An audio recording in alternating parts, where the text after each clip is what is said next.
And for more on that, joining us right now from the Boston Globe is the great Chris Price, who joins me here on the Christian Arcand Show. Mr. Price, how are we doing tonight, sir? Christian, you should know dang well that the answer to that question is it's not going to be as good as you think it's going to be, and it's not going to be as bad as you think it's going to be. The truth always lies somewhere in the middle. Yeah, and that's something I try and stay away from on my show. I have no interest in any reasonable discourse on this. I'm going for extremes, Chris. You should know that about me by now. Let's start. I hear you.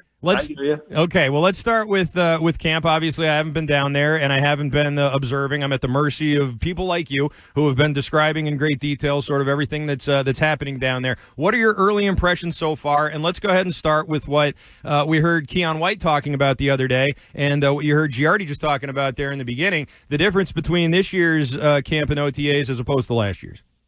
Well, let's start with Keion White. I think Keion White, one of the great things about Keion White from my perspective is he is incapable of BS.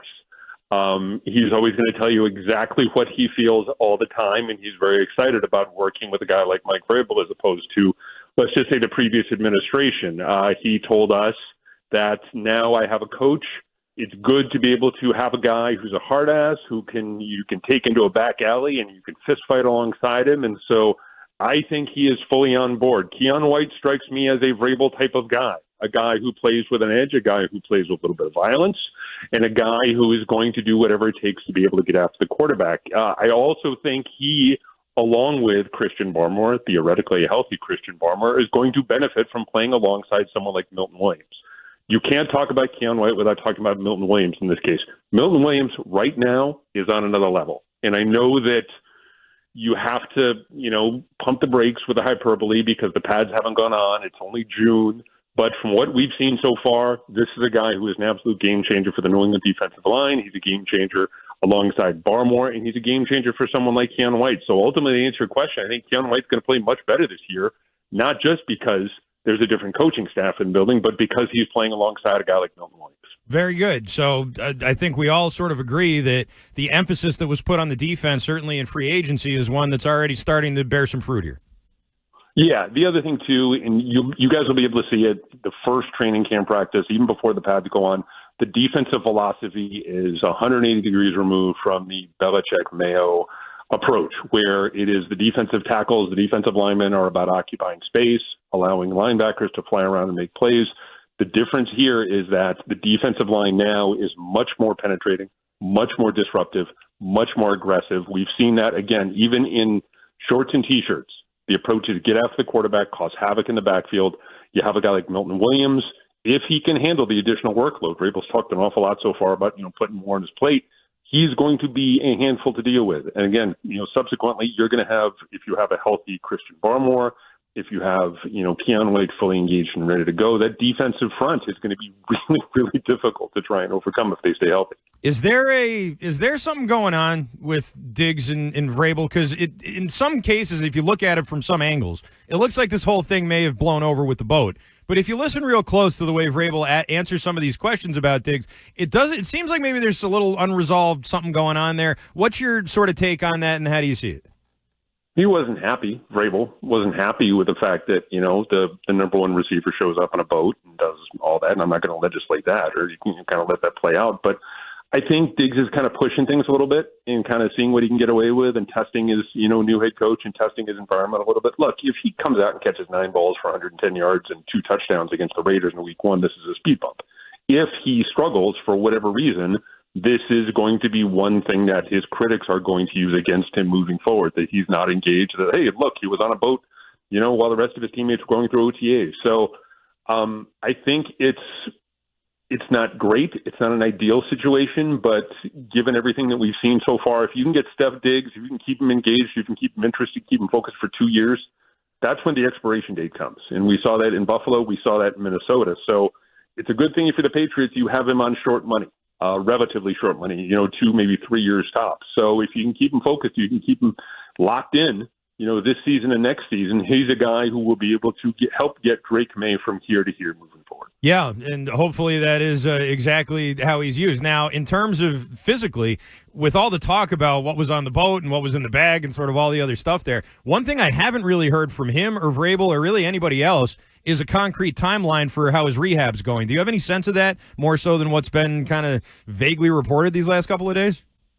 My sense right now is he starts training camp on PUP, and then he is ramped up relatively slowly. I think they're walking a really fine line here with a guy who wants to play, who wants to get on the field, who wants to be involved in substantive 11-on-11 work, or as substantive as you can get in May and June, but they need to be careful with that ACL. But at the same time, again, they want to be able to get him out there.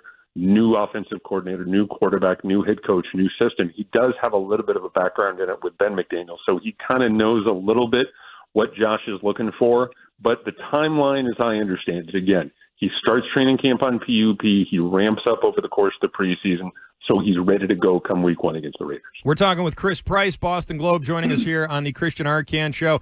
Chris, Drake Maye last year was not the starter. He was competing for it, obviously, but Jacoby Brissett was the veteran and was, I think, sort of a poorly kept secret, going to be the week 1 starter. This year, Maye knows it's him. What's been some differences you've observed just in the way he's been carrying himself in this early part of OTAs and camp as opposed to last year? He's more comfortable. He's more secure. The fact that he knows he has the job going into week 1, he doesn't necessarily have to, and I'm putting on my quote fingers here when I say this, compete for the number 1 job, that it's going to be him. He's going to be the one who is going to, theoretically, if all works out well, he's going to be the number 1 quarterback for all 17 games. So there is a sense of ease. What I want to see from him moving forward is a greater sense of ownership. This is a young guy who's probably going to end up as a captain. And I thought Phil Perry from Comcast the other day asked a really good question about, is Maye, and I'm paraphrasing here, but is Maye now the kind of guy who is a leader, or is he still the kind of guy who wants to be liked by everyone, wants to kind of get along? Is he going to be the kind of guy who's going to chew out Morgan Moses if he false starts, in South Florida and, the third quarter with the game on the line? So I think that physically, and in terms of his approach to the game, I think he is where he needs to be. The biggest question I have right now, is he ready to step up and assert himself more over the full 17-game season as the starter? So far, he's looked good. He's kind of checked off all the boxes, from a leadership perspective you want to see. But, again, nothing really matters until the pads go on. So it's good so far, but there's still a lot of time between now and the start of the season. Would you agree, Chris, with my assessment, and sorry to put you on the spot like this with the take that I had earlier in the show, but would you agree with my assessment that the number 1 priority for this offseason wasn't necessarily supporting Drake Maye, that there were other priorities that maybe took precedence over that? Well, I think you can look at it like a Venn diagram, that there were things that they needed to do up and down the roster. They needed to improve up and down the roster, and a lot of those things were tangentially connected to supporting Drake Maye. You need to get more offensive options in the passing game. You need to shore up the offensive line.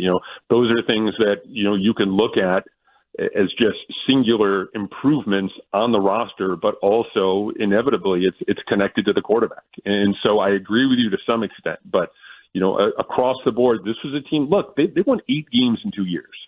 It was only the Carolina Panthers won fewer games in the last 2 seasons than the Patriots did. So they needed to make wholesale improvements across the board. And so a lot of the improvements they made were directly tied to putting your young quarterback in the best possible situation for success, setting him up for success. But they needed to make improvements up and down the roster. It was just a matter of checking out pocket. Like, they needed to improve their linebacker depth, and I think they did that. They needed to improve their secondary depth. I think they did that. And again, they improved their defensive front as well. But, some of the offensive improvements that they made, you can kind of sort of connect them all back to Drake Maye, either directly or indirectly. All right, before we let you go here, Chris, I'm sure you saw this today. It was reported that the Tom Brady statue at long last will be unveiled on August 8th before a preseason game. Do you have any sense of why it took so long for this day to get here? I mean, we were talking about this last year, and then it just seemed to get postponed till infinity. Now they're finally doing it. What's with the timeline here? I think they had some things that they wanted to execute last year from an off-field or promotional perspective. But when you're 4-13 and you're one of the worst teams in the league, some of that stuff probably rings hollow. And so new season, new approach, new coaching staff, new roster, a new sense of energy, enthusiasm, excitement around this team. I think it was probably a good thing that they ended up postponing it, quote unquote postponing it until the start of the 2025 season, as opposed to doing something during the absolutely miserable 2024 campaign. Well, I'm looking forward to a Tom Brady celebration. I feel like we don't get any of those. I feel like his career just doesn't really get much shine or really much focus put on it. So I think it's going to be good for him and for the team to finally get to recognize him in August. Well, the question is now, Christian, moving forward, are we going to see a situation like you see in Green Bay or Miami? Are we going to see a statue for the coach? Right. Carolina, they have a statue for the owner. That plaza could get a little tight from 2, 3, 4 years down the road. I have to imagine a statue for the coach would come after much debate between the coach and the owner and kind of amending of fences, but maybe you get 2 or 3 more in there. Who knows? Well, you definitely need one for the coach and one for Jordan. So, you're going to have a twofer there if you're going to bring both of them on. There you go. We'll see what that looks like. And then inevitably 15, 20 years down the road, we'll get the one for Drake Maye, and it'll be, we'll just have a whole plaza full of statues. It'll be right next to the Chris Price statue. Absolutely. I love it. I love it. Let's get on that, man. All right, Chris Price, great to talk with you as always. Thanks so much for the time tonight. We'll talk to you again soon. Take care, my guy. Talk soon. All right, that is the great Chris Price joining us here on the Christian Arcand Show.